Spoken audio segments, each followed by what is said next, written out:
The emergency klaxons aboard the GSV Serenity's Edge wailed with a pitch that made the Zephyrian crew's crystalline exoskeletons vibrate in harmonious terror. Captain Vexthal's 4 eyes dilated to pinpricks as the tactical display painted their doom in crimson holographics. "By the void," whispered Navigator Quintal, her tentacles recoiling from the sensor array. "It's a Devourer-class Leviathan. Mass approximately 47 million tons. Energy signature beyond our comprehension scales." The massive biomechanical nightmare filled their view screen, a writhing amalgamation of living tissue and quantum-forged armor that had consumed entire star systems. Its maw could swallow moons, and the psychic screams of its previous victims echoed across subspace like a galactic requiem. Chief Engineer Braktos, whose species had evolved from prey animals on a death world, was already curled into his defensive sphere. "We're all going to die," he chittered through his translator. "Just like the Centauri colonies.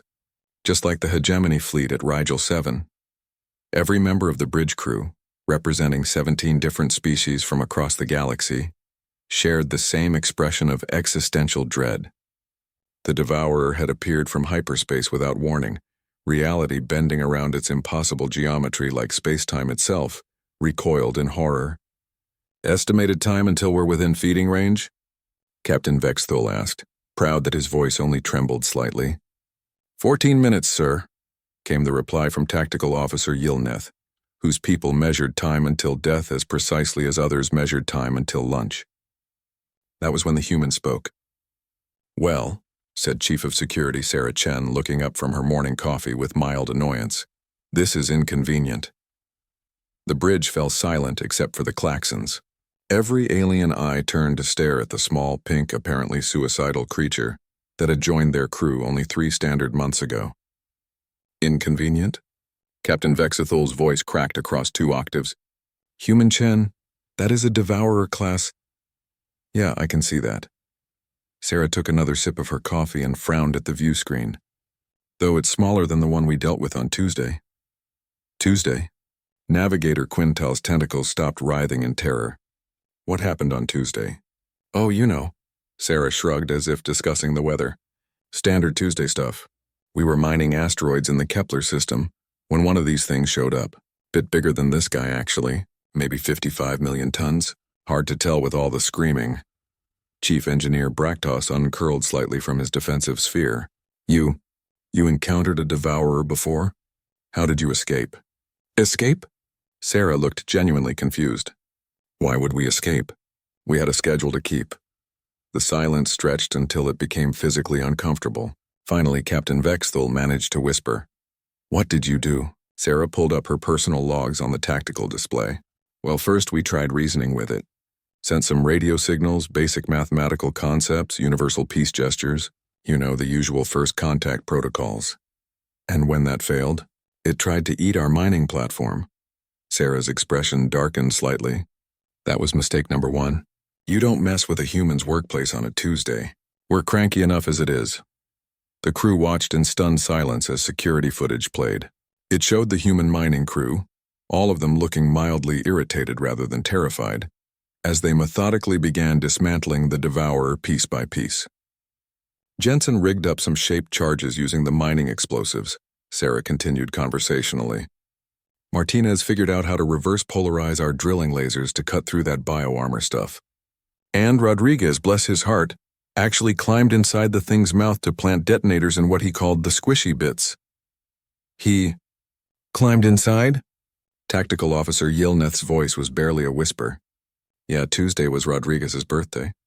He'd been complaining all week about how boring the assignment was. Said he wanted some excitement." Sarah chuckled. "Kid got his wish, though he did complain about the smell afterward." On the screen, they watched the Devourer, the galaxy's most feared predator, being systematically harvested like a particularly large fish. The humans worked with the casual efficiency of people who had just been interrupted from their lunch break. "The biometallic compounds in its hide are actually pretty valuable," Sarah added helpfully. "We made enough from selling it to take the whole crew to Luna Vegas for the weekend. Rodriguez bought his mom a new hover car." Captain Vexthal stared at the approaching Devourer, then at Sarah, then back at the screen. "Human Chen," he said slowly. "Are you suggesting we should Attack it? Well, yeah. Sarah finished her coffee and stood up, cracking her knuckles. I mean, it's Wednesday now, so I'm feeling pretty optimistic about our chances. Plus, my student loans don't pay themselves. She walked over to the tactical station and began inputting commands with the same bored efficiency of someone updating a grocery list. Quintal, bring us around to its port flank.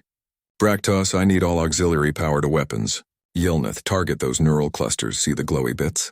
Yeah, those are basically its funny bones.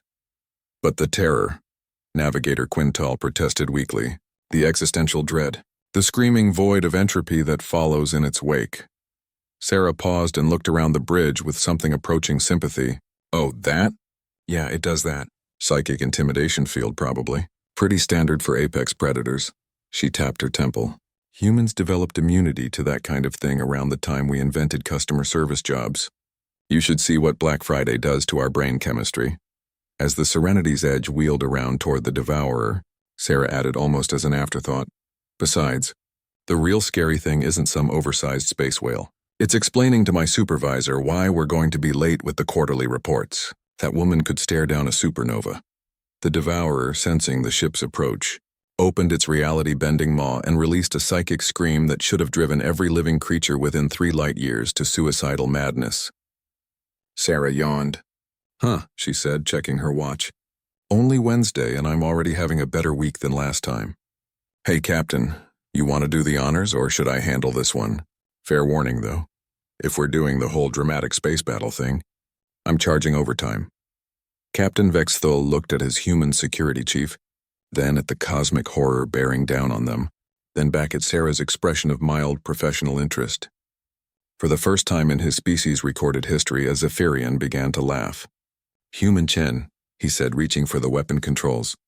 I believe this is what your people call a learning experience. Now you're getting it, Sarah grinned, pulling up the ship's combat protocols. Just remember to file the insurance claim afterward. Divari damage falls under acts of cosmic horror, which is covered under Section 12 of our standard policy.